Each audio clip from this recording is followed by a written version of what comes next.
Como bien saben, desde Maitzig hemos estado produciendo esos tres materiales. Y en su momento, pues en algunos en vivos hemos estado dando a conocer dónde los encuentran, el precio y etcétera, ¿verdad?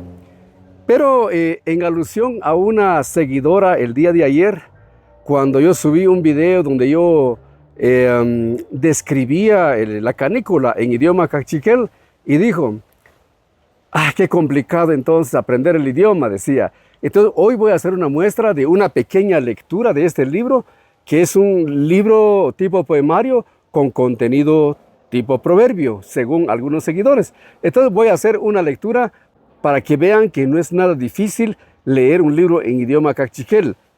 Sobre todo si ustedes ya han recibido algún curso o ustedes que sí hablan el idioma desde pequeño o sencillamente han practicado el idioma cachiquel.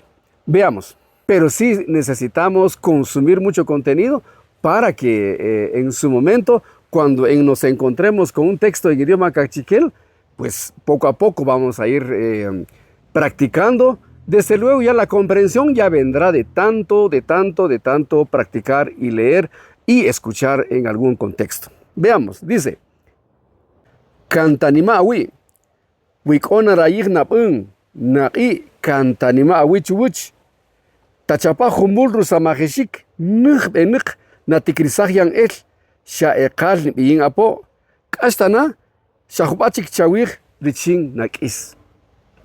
Síganme en las redes sociales, en TikTok estoy como Cachiquelco Maitzig, en Facebook estoy como Maitzig y en YouTube como Roland Pichillá.